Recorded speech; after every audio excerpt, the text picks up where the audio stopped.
Well, hello, model car fans. Welcome to the Muscle Car Modeler. My name is Revell, and this week I want to update you on my 70s Chevelle Baldwin Motion build here. That's the Revell kit that I'm building mostly out of the box, and it's coming along. I thought it would be done by now, but life and other projects get in the way, and plus I've been buying other model kits and playing with them and not really focusing on the ones that I should be focusing on. I know I'm not the only one who does that, but working on this thing. And this is a pretty fun kit with a lot of neat parts in it.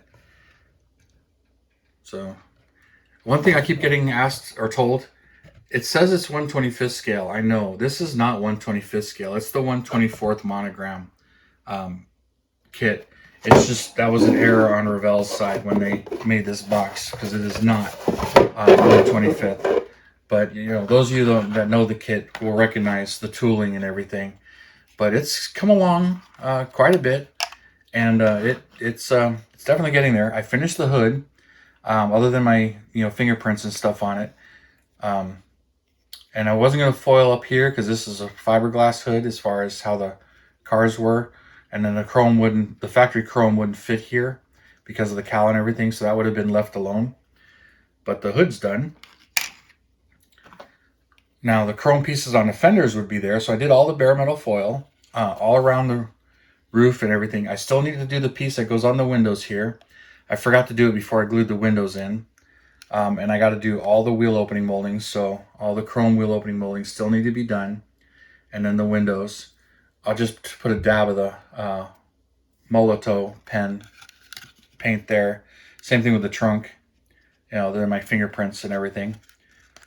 But the body's pretty much done. I blacked out the entire inside and then mounted the rearview mirror, and there's all the white glue and everything. And the entire engine compartment is blacked out. Got the ignition box here, which is what I believe that is. And then detailed out the washer bottle and then the brake master cylinder and booster. I still got to do the battery on this side. Didn't paint those cables yet, even though the battery cable does run there, so I got to paint that whole cable red, and then just detail some of that out. So not quite done there, so there's a little bit of detail there. And then started to mount the chrome to it, so all the headlight chrome is on there. And been working on the rest of the chrome here. So yeah, here's the front bumper, and been doing all the red around it. That's a pain to do, so I started to brush paint it. And I'm using a stoplight red here, and that seems to be a real good match to Tamiya paint. So it's looking pretty good, and I'm surprised that it's that close of a match right on the chrome. And I put the turn signal amber on it. But I still got to get in there and black out all of the black, and then the SS emblems, which would be white. So there's still some detail painting here to do. But I'm supposed to put that on after I mount the interior tub and the chassis. The rear bumper, same kind of thing. Started to paint the taillights and getting ready to paint the black there for the SS and the white SSs. But when going over this, I noticed there's no backup lights in these lenses, which the real car does have. So I'm trying to figure out a way to do that if I'm just going to carefully paint a rectangle of white on the inside to get it in there. So got to take a real close look at some 70 Chevelle taillights to really pay attention to that, because that's not quite right, but I'll get something in there and figure something out there. And some of the rest of the body components, there's the rear valance panel blacked out and cleared, ready to go. And of course the mirrors, which are pinned and ready to glue on. I just didn't glue them on because I'll glue them on last, because if I glue them on too early, I'll probably break them off or tweak them if I get the focus. There we go. But those are ready. Let's move some of this stuff up here. And then here's the side pipes. I got those ready. And they're pretty much out of the box, other than I drilled in them a little bit because they're just flat. And there's actually a mold line that's visible there. So I just drilled into them and blacked them out to get more of a pipe look to them. Even though most of this is actually covered by the chrome, which I got right here. I haven't really detail painted these yet. I'll just put a black wash on them to make the grading stand out a little bit more than they do right now. So those are coming along. Radiator hose.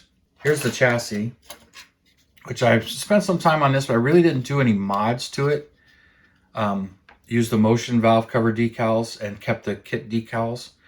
I was really entertaining trying to use the motion decals that are ribbed and finned on that come in the AMT 70 Baldwin Motion Camaro. I really like those valve covers, but this one, because it's 1/24 scale, the valve covers are really big. Even though that one's a 1/25 scale and has big valve covers, they fit width-wise, but not lengthwise. I had they was just too short, and it was kind of obvious. So it's like, all right, I'll stick with these and leave these, but I put the motion decals on them, which it gives you a whole bunch of these decals. I think there's like 7 on the decal sheet. So, but it doesn't tell you to put them here. But did the rest of it here. It's all glued and ready to go. And then the other side. I didn't put the Hono drive on here. I thought about doing it and cutting the drive shaft and shortening it and making a mount and making a Hono drive. But it would be pretty small and hard to fit in there and getting it in the tunnel. And I wasn't sure how I was going to do it. And this being not a very detailed kit, I decided I was going to leave it alone and just build it still 90% out of the box. So I decided to leave that alone, but finish detailing it and getting all of that. So this is ready. Sanded off the molded in Revell monogram that was cast in there. So I removed all of that, and so that's ready. Put that down right there. And then, moved on to the interior. This is right from the kit also. I didn't change anything, but there's the bucket seats and the shifters that it comes with, which the shifters are kind of neat, and it's great that they include all those for you. So there's the T-handle, aluminum T-handle with chrome shaft, and then this the Hono drive lever that you move forward and back. I put the black knob on there and glued that in place. And then the other lever, I understand, is a reverse lockout for the shifter. So, and then just painted those and detailed them out. And then used the chrome Molotov pen on the rest of the interior there. It's a little bit of dusty and linty at the moment, but I'll brush that and clean that up before it's installed. So the entire interior tub is pretty much ready. But the dash came out really nice. Hopefully it'll focus on it. It's kind of hard to get the light in there, but those are the gauge decals that it comes with, and you got all the gauges. But it's got that tack that goes right on the steering column that blocks the speedo, which is funny because the real car has a tack, but they added that tack to it too. So, and then you got your radio decal and then your gauge cluster down here. Those are all included. So put all that in there and detail the steering wheel that comes with it. And this dash, I really like how this dash came out. Chrome glove box lock and then the chrome around the gauges. Just carefully detail painted that with some of that is just dry brushing techniques. As far as some of that is, the rest of it's all just the Molotov pen. I struggle with saying that. I really don't know how you really say that. But dash is ready. And the last thing I was spending some serious time on were the wheels. Here's the 2 rear ones. This is the major thing that I'm swapping out. So this is kind of what doesn't make it box stock, is this right here. Because these came from the GTX kit. And then also found a set of the Revell monogram, the big tires in the back. So these are bigger than the front ones. So there's a front one and there's a rear one. So you can see how much bigger they are. But these are becoming kind of hard to find. I think I got one more set left, but put them on there and detailed up, and they fit the wheel backs just fine.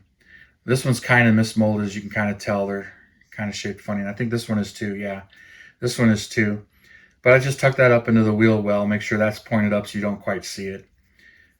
Some of the things you think about when you're building some of these to hide some of these flaws. It's like, all right, I can't fix that, but it is what it is, and that's just how I'm going to deal with it because I don't have too many of these.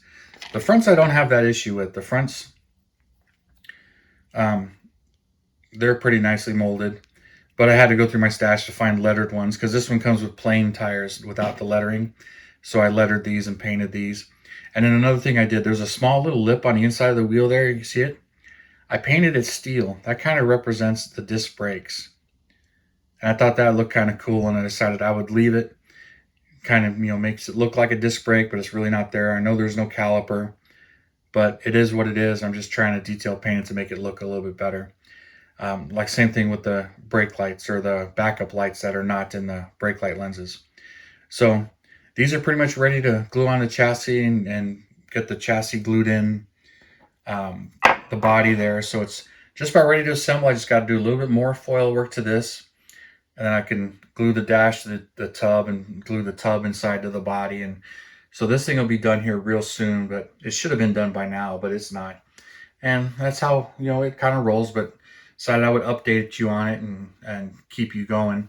And this will be done here real soon. It's almost there, so the final on this will be right around the corner. But I got a couple others that are almost done too. So thank you for tuning in and subscribing and hitting that bell button. Really appreciate it. And all your comments. Love the comments. And you guys, you have a wonderful weekend, and I will see you next Saturday.